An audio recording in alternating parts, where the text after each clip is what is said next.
magaalada berbere ee xarunta gobolka saaxil waxaa maanta laga daafuray mashruuc aad u ballaaran isla markaana waxtar qiimihiisu aad u sarreeyo ugu fadhiya guud ahaan qaranka Soomaaliland mashruucani oo ah dekad laga soo dejin doono shidaalka gaasta iyo waliba saliidda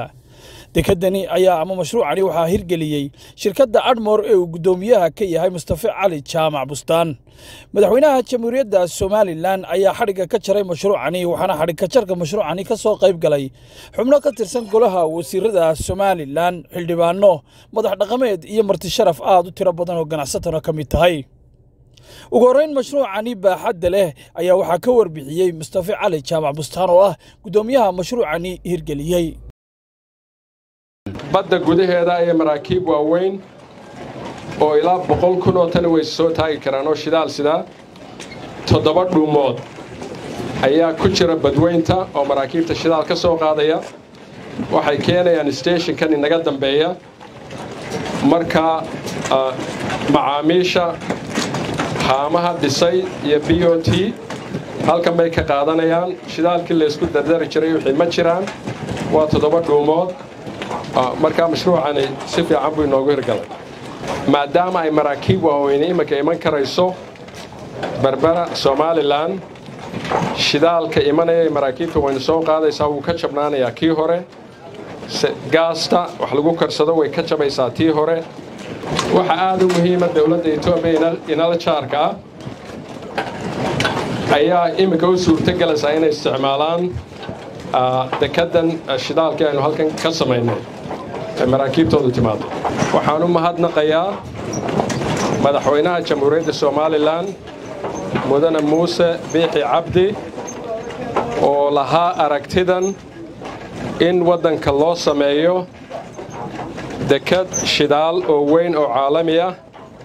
oo wadankeena iyo wadamada jaarkiiba ay manfaacadsadaan dhiirigelintiisa taageeradiisa iyo aragtidiisa la'aanteed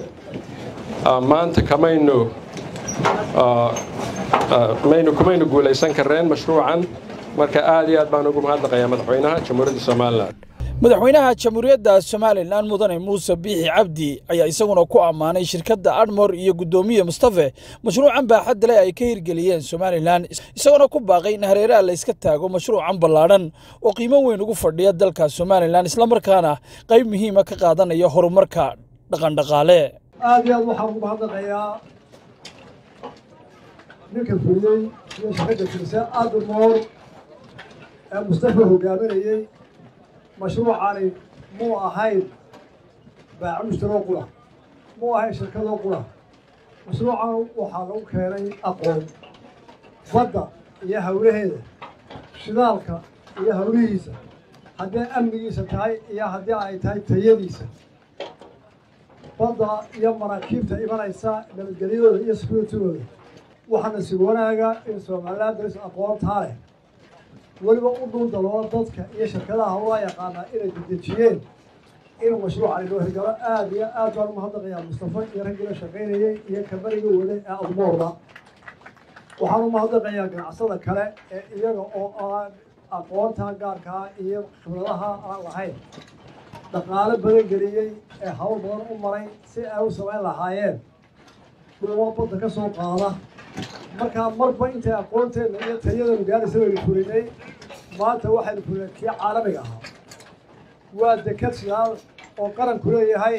oo shirkad kasta kuwa jooga iyo kuwa iman doonaaba ay isticmaalayaan oo loo siman yahay oo dowladduna maamulayso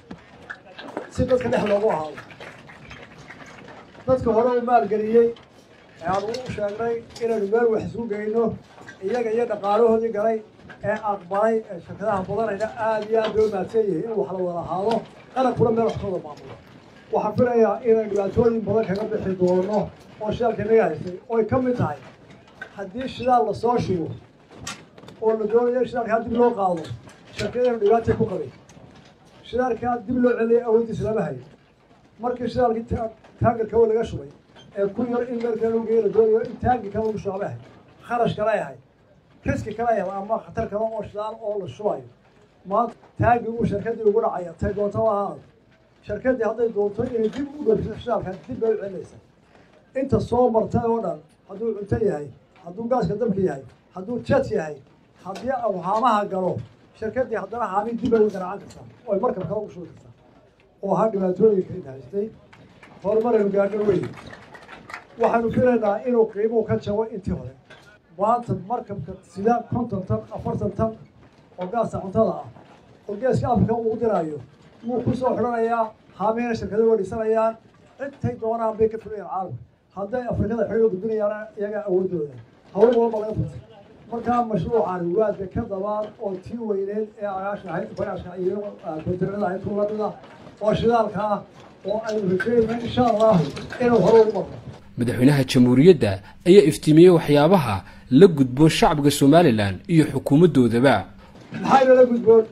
waxaana la gudboon inaynu qodno shaqaalo adeega wanaagsan qaranka somalilan iyo kuwa xeebaha degaa inta badan waa adeegayaan waxaanu ku dhisanaha inaynu u adeegno dadka aan dekadaha lahayn markaa qaranka somaliland oo dhan waxaa laga rabaa inay noqdaan